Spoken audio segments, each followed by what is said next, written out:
Hey, have you heard about Anchor? You probably haven't heard about Anchor yet, so let me tell you about it. Anchor is the easiest way to make a podcast. You probably hear other people talk about how they make podcasts. If they say it's easy, they're crazy. All of their methods are really hard and complicated, but Anchor, super simple. First off, it's free. They have creation tools that let you make the podcast right from your phone. You don't even need a computer. This is 2019. Who uses computers anymore? Anchor distributes your podcast on all the other platforms. No need to go do all that complicated searching and hosting and posting. Hosting and posting. They do it for you. You can also make money from your podcast. Well, that's what I'm doing right now, because you're listening to this ad. They've got everything you need to make a podcast in one spot. No need to search around all over the place. No need to go to 20 different sites. Just one. Download the free Anchor app or go to anchor.fm to get started. Bet you thought I was going to sing right here, didn't you? Conquer the Gauntlet. Conquer the Gauntlet. Now that we're finally here. Now that we're finally an hour and 56 minutes into this episode.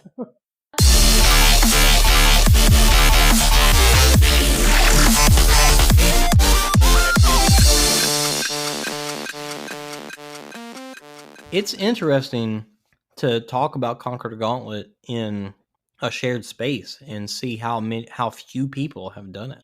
Right. Like on the Discord, it was like crickets. Crazy. Yeah, we're so used to it because it's a central to Midwest race. Yeah. I wouldn't even say Midwest, to be honest. I'd just say central. The coolest thing about it was that somebody, when I brought it up, somebody mentioned that the race. No, this was a post, I think, in the Savage Syndicate Facebook group. And somebody said that Conquer the Gauntlet was like rickety obstacles and not that exciting of a festival area, stuff like that. And I came back and said it definitely has a hometown obstacle race feel to it. And it does, because this is a company who has not grown to the level that Savage has. Right. And obviously, not even beyond that. They've kept it fairly small. And that's one of the reasons why we love Savage, because they don't expand past their means. Right.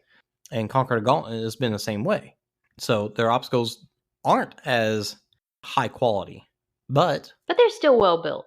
They are. And sometimes you're doing an obstacle and you're seeing David Mainprize screwing in more bracing because the obstacle's starting to fall over. But that happened. But they're doing that.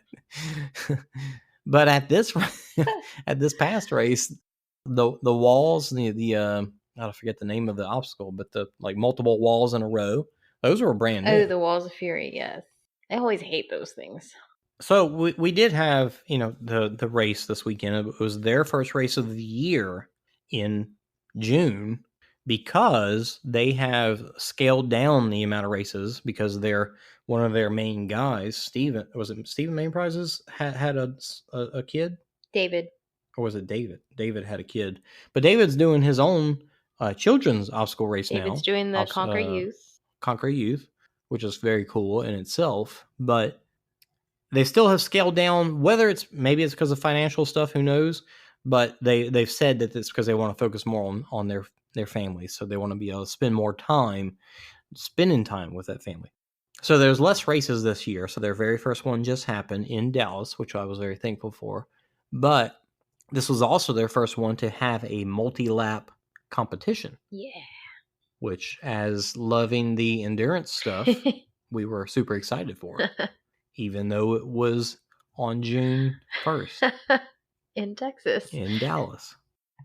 But it was at a course that we knew. It had been there before. That it's not a very extremely hilly course. It's at a motocross track, so there are hills on the motocross portion of the track. But besides that, it's fairly flat. And there's a great creek that you go through for a portion of it. And my God, that was like the savior of the event because of the heat. That was the best feeling.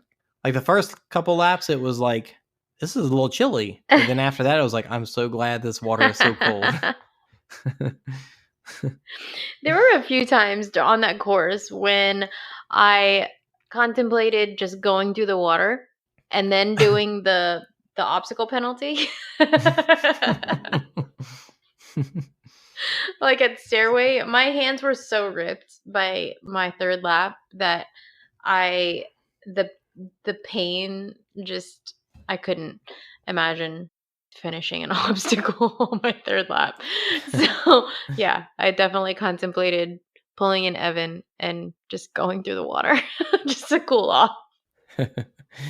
So the interesting part about it is that Conquer the Gauntlet is a mandatory obstacle completion race. So hardest obstacles around. Pegatron, Stairway to Heaven. The monkey bars, I wouldn't say are super hard, but they're pretty tough. They got spinners. They do have spinner bars. What do you call each rung? Spinner rungs. Yeah. Rungs. Yeah. What would you say would be the next hardest obstacle after Pegatron, Stairway to Heaven, and Cliffhanger? Well, Tarzan Swing. Oh yeah. Tarzan Swing, depending on the race. Sometimes it's easier than others, but for the most part, it's a rig. It's a multi-rig with typically pretty, some tough holds, but much further apart than you'd see at other races. This particular race, I would say, was one of their easier rigs. Well, don't say there was that no bowling because pin. I made it across Tarzan Swing. So Tarzan Swing was so hard. I can't believe you made it across. Thanks, I needed that. But there was different lanes on Tarzan Swing. Thank you very much. Okay, well, to be fair, there is a male lane and a female. Yes. Well, multiple male lanes and multiple female lanes. Tell me about the female lane. So the lane that I went down, it was, oh gosh. So it was, I think it was a ring that went to a pole, that went to a cone, to a bungee, to a ring. I think that was it. I mean, it was a relatively short rig. It really was. It was a very short rig. I think that it was harder than the male side, though. Because if you had bungees and a cone... Yeah, we had a bungee rope. We had a T and 2 straight bars, but one of them was at the beginning. Yeah. And a rope, but... Ours started with a ring. Having a cone and a bungee, I mean, that's definitely, I think, tougher than the men's side. Yeah, because I remember a rope and a bungee rope.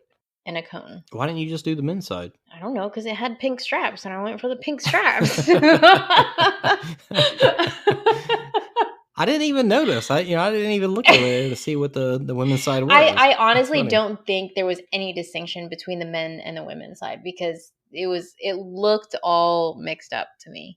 So I just went for one lane, and honestly, I tried. Stuck with that lane. I got on my lane and I made it to the second hold and slipped off. I think the second hold was a rope, actually, a rope with a knot. But I made it to the second hold and I slipped off, and I'm like, man, I feel like I can get across it. Like I feel like this is doable. So my second attempt, that's whenever I made it across. So what did you change from the first attempt to the second attempt to get through the rope? I just took my time with it. I kind of got my swinging down. So whenever I was, I would kind of swing in between holds and I would pull up on my back hand, and that would kind of give me momentum to where I could grab onto and match hands and then grab onto the next hold and just kind of repeat that down the obstacle. So you felt like you didn't pull back hard enough the first time? Yeah, like I didn't feel like I had enough momentum to get me from hold to hold the first time. That'll do it. And that is why their rig is one of the harder ones, because for the most part, you do have to get momentum between each hold. Yeah, and I think had that rig been over water like it usually is, I don't think I would have gotten it on the second try. Because your hands would have been wet Exactly. Yeah. Yeah, on the guy's side, it went from a straight bar to ring to a T hold, but then to a rope and a straight bar again. But the rope was like kind of high up, so you really did have to use your momentum to get to swing up to it. Yeah, I think that's another reason why I slipped off of the rope the first time, was because I didn't again, my momentum didn't allow me to get high enough up on the rope to grip it. So I wasn't high enough. I didn't grip high enough up on the rope, and then that's why I slipped down. I think if you can practice, if you're practicing rig or rings, the best thing you can do for yourself is to practice that pullback. You get the pullback on your backhand, and that gives you so much more momentum to get to the next hold. Whereas you see videos of people and they kind of get stuck and they start swinging back and forth, and that's the worst thing you can do is keep yourself from moving forward. And it's all in that pullback. It's simply just pulling on your backhand and getting that hold as close to your body as you can before you let go. Yeah, that and matching hands I found has helped me a lot. Yeah, matching hands on a difficult hold goes a long way.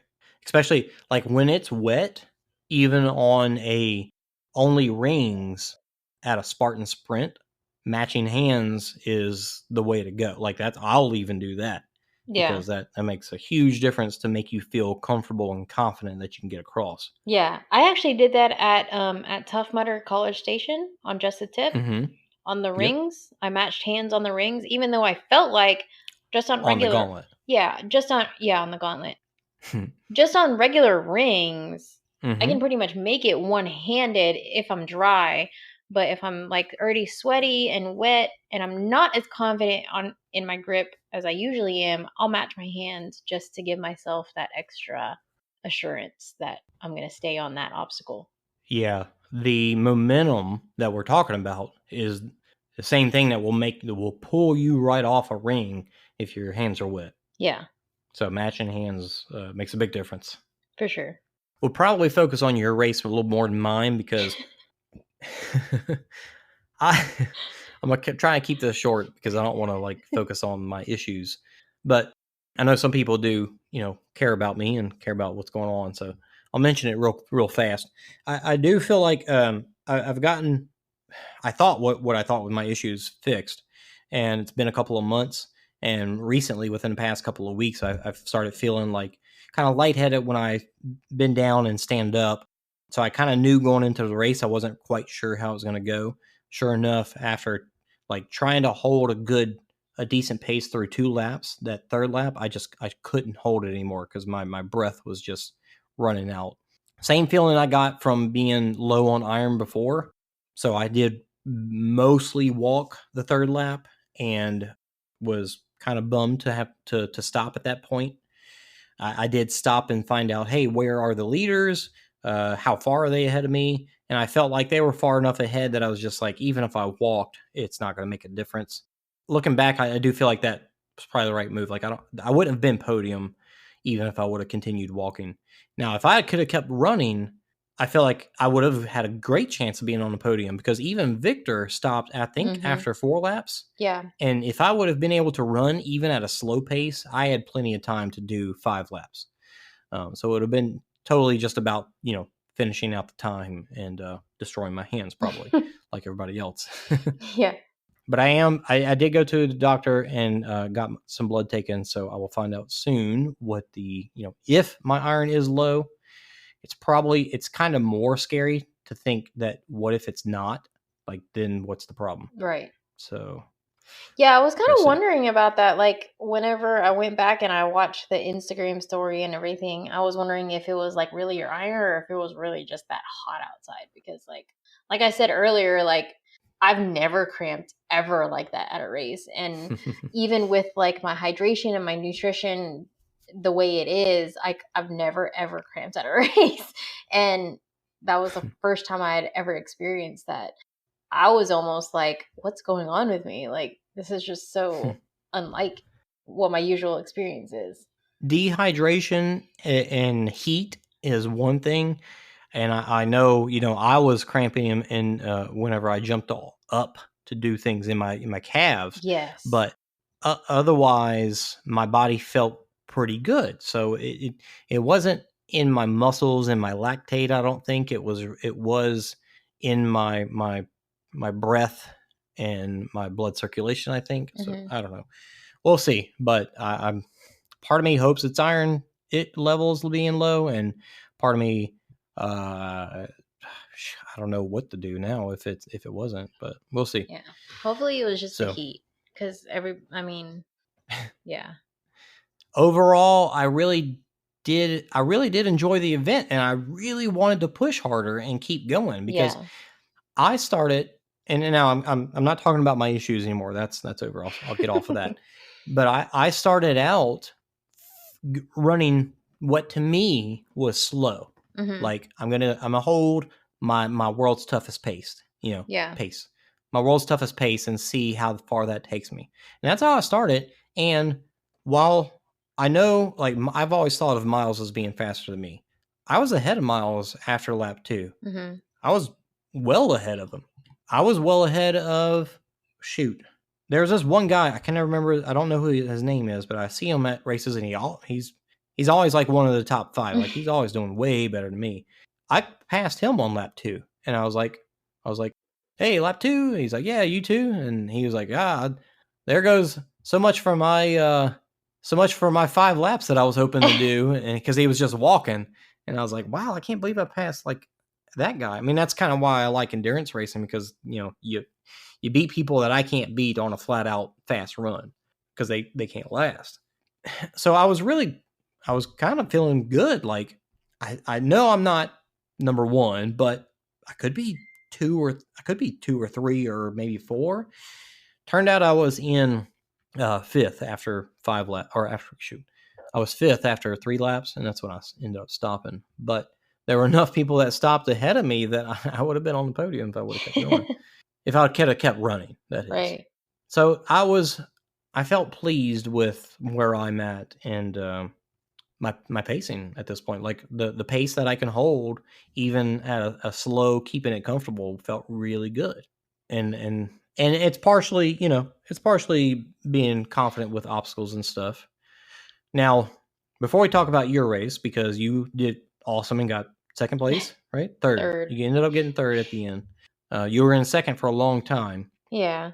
But before we talk about that, I did want to say that like we said, their normal mandatory completion for this particular wave, for the multi-lap wave, or not wave, because we all went out together, for the multi-lap event, you had penalties that you could do. Obstacle penalties for yeah.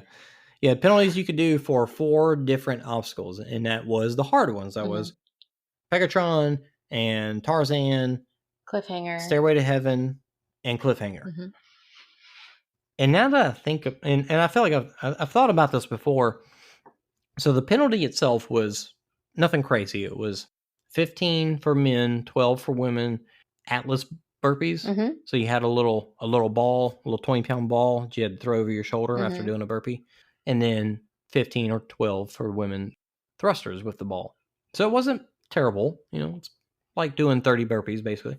So that was cool. I ended up taking it on Pegatron each time, even though I like I said, I just didn't feel strong at Pegatron. But that's the only one that I ended up doing the penalty on. So that's what their penalty was. They had a pit lane, which was really cool. Yeah, I actually had marked out spots for pits. Some people had tents, and not camping tents, but shade tents, which were godsends. I'm curious. The only other obstacle that I could think of that could probably use a penalty would be Smooth Criminal. Would you agree? That's the one I burned my hand on. Yeah. Yeah.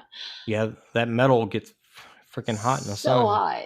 So hot. I really could have sworn I heard my flesh sizzling on that bar.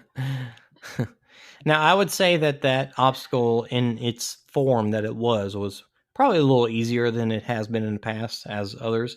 Yeah, but I cramped on that obstacle every single lap. Well, not every single lap, but it's not like a for sure pass obstacle. I could see some people who I know are great runners but aren't so great at obstacles having trouble with it. Yeah.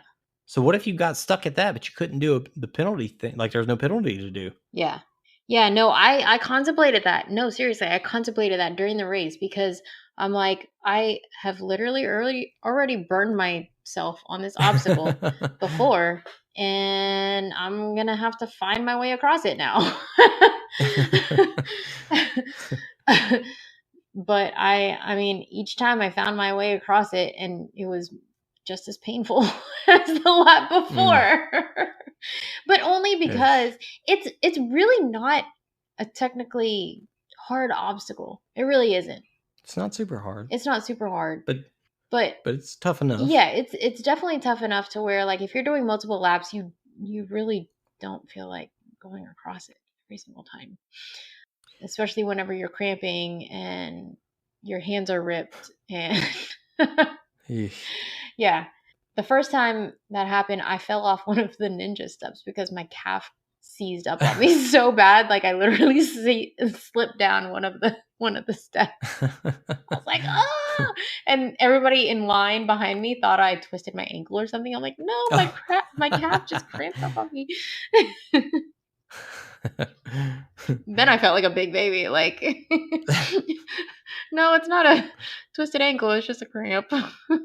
So you ended up doing 3 laps, right? Yes, I did 3 laps. And you waited for the person behind you because you were in second. Yeah. You waited for the person behind you to come in to see if you wanted to go out for another. Yeah, to kind of gauge how I felt, because I really wasn't feeling great coming off my 3rd lap. Like I said, I was cramping and I was dealing with that stuff, and there wasn't any obstacle attendants out there by that time.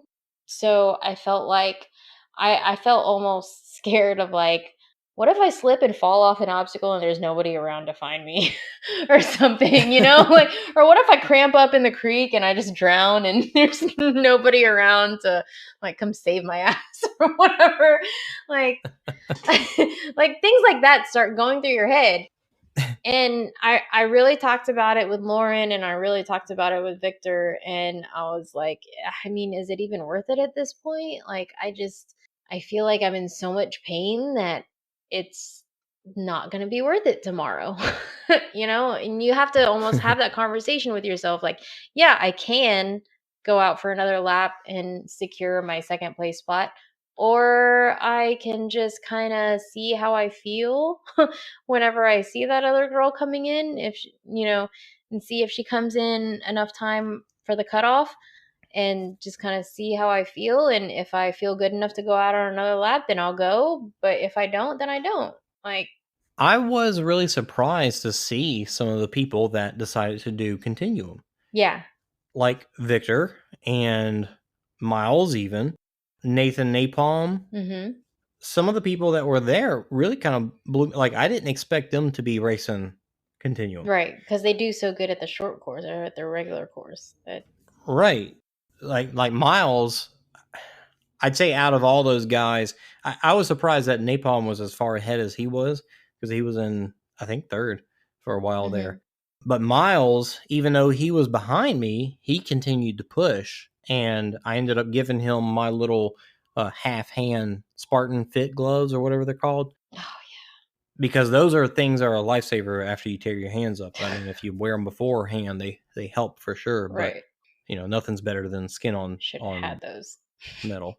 But I let him borrow mine, so I felt a little proud that he did as well as he did, because he made a little further without having to destroy his hands as bad as they already were. So I'm sorry I didn't have those to give to you. You can blame Miles. That's why he got more laps. He's your coach. He should have gave you.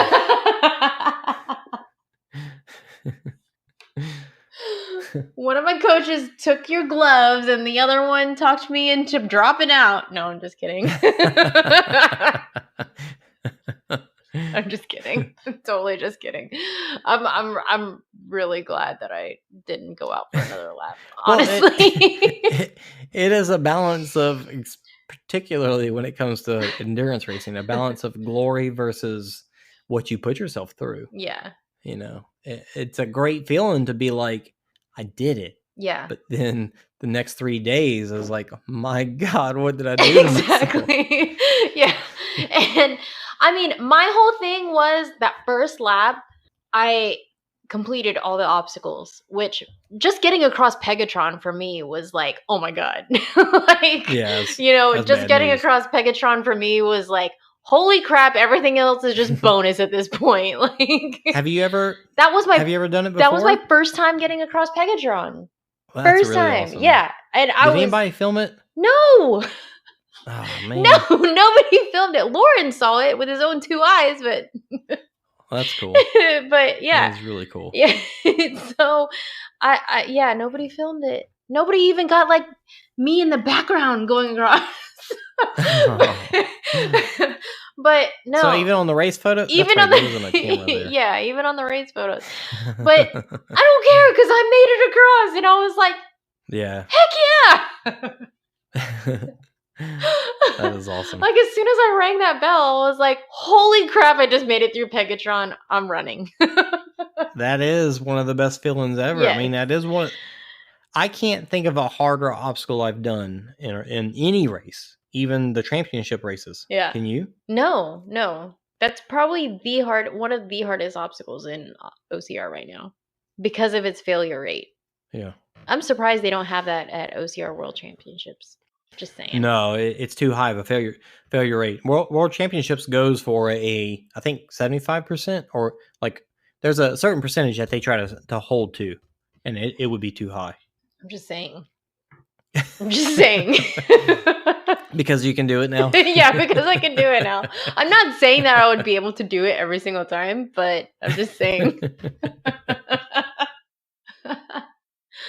And literally the only way to get across that obstacle is just to practice on your own pegboard. I mean, really. It's interesting. Well, the thing about it is you can practice holding, you know, an L bent elbow hold on bars or whatever, and hold that for a while. The key though is, unless you just have massive upper body and a light weight in your actual body to hold yourself forever, it's the movement, it's the technique. Yeah. So no, totally focusing, because I didn't have that. I can't lock off at 90 degrees for that long. So did you like lower down to a dead hang at some point? I did the monkey bar version of Pegatron. Oh, you swung it? Yes. Nice. Which is actually easier for me. I tried it. If you get the peg in the hole though. Yeah. Which if you miss. So whenever I practiced at the Ninja Gym down in Kenner, one of the guys told me, like, keep your hips facing which way you want to go. And if you can keep your hips facing which way you want to go, like, that's the way you're going to swing. So that's the direction that you're going to go to so that you can get that peg into that hole. Nice.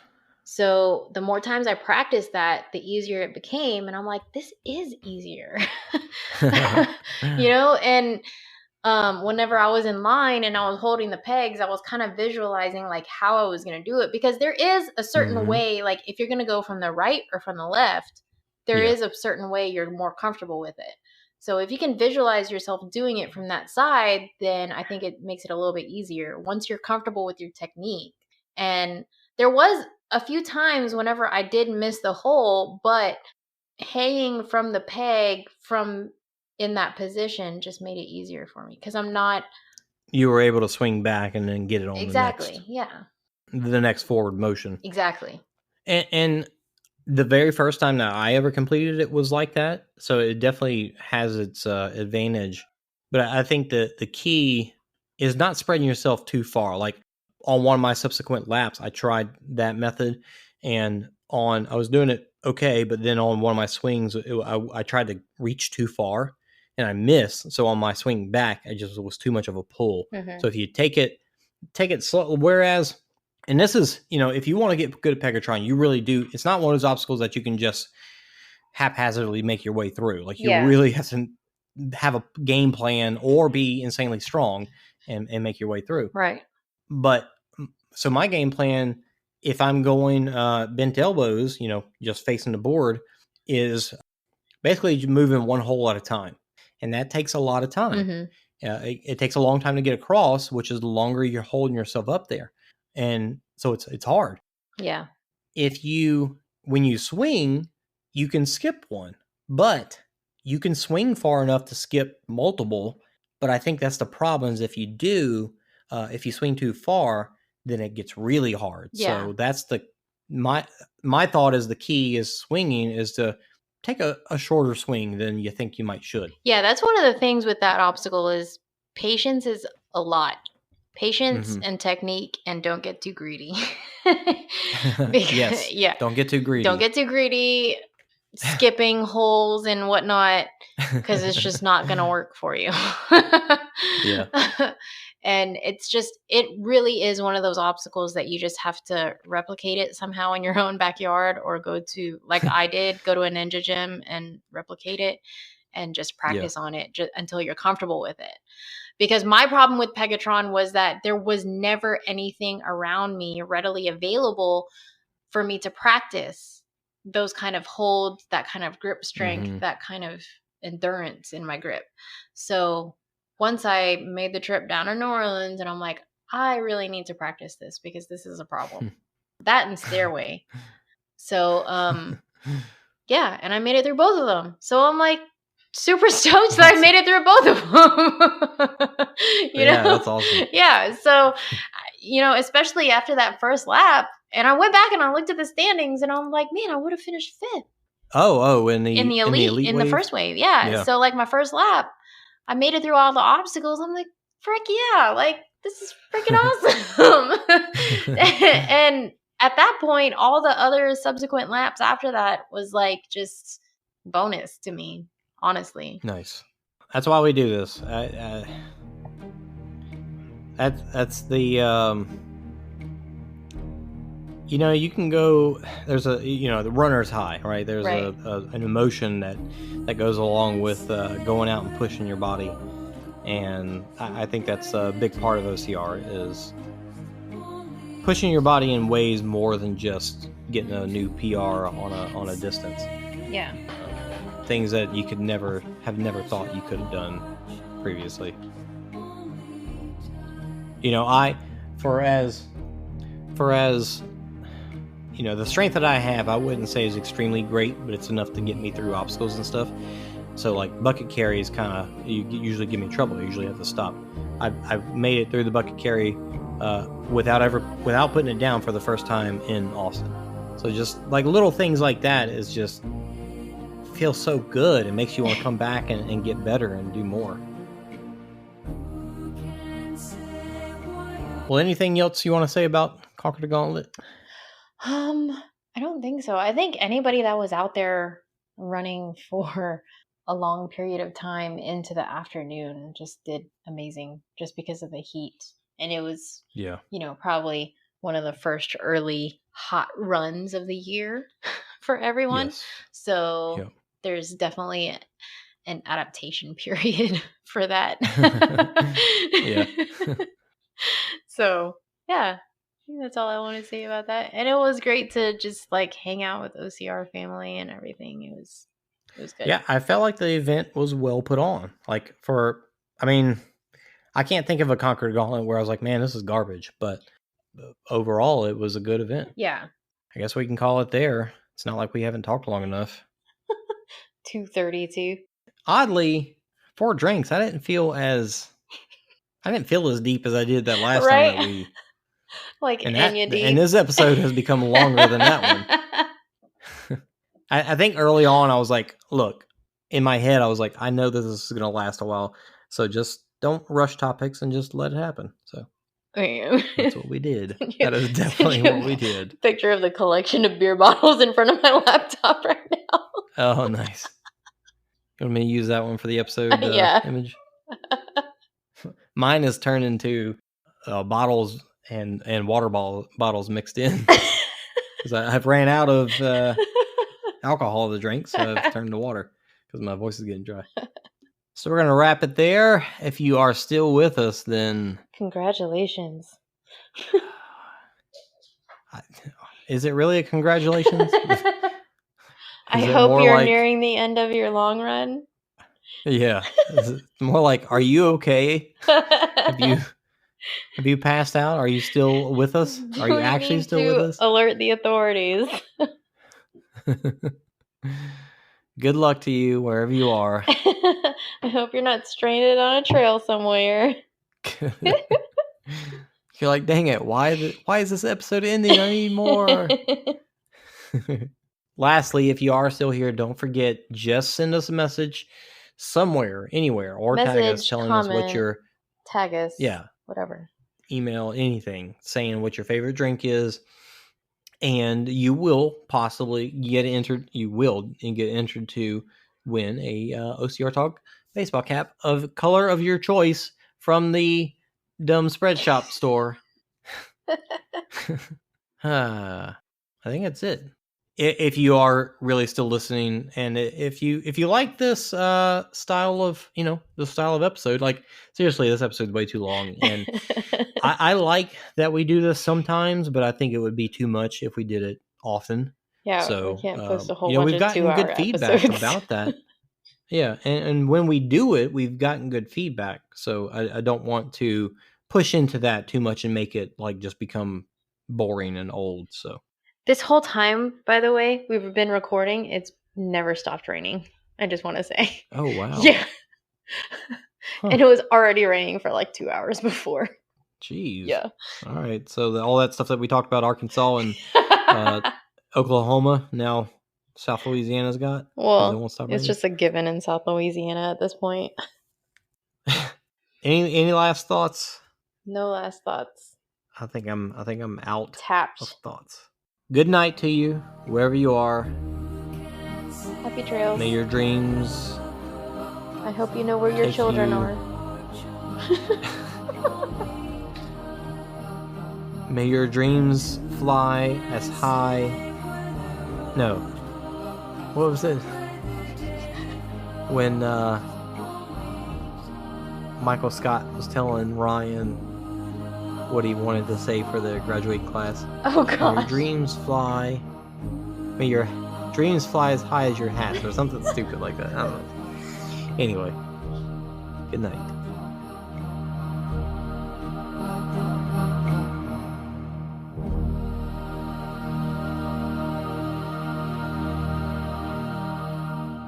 Declan, you want to say hello? No. Bye.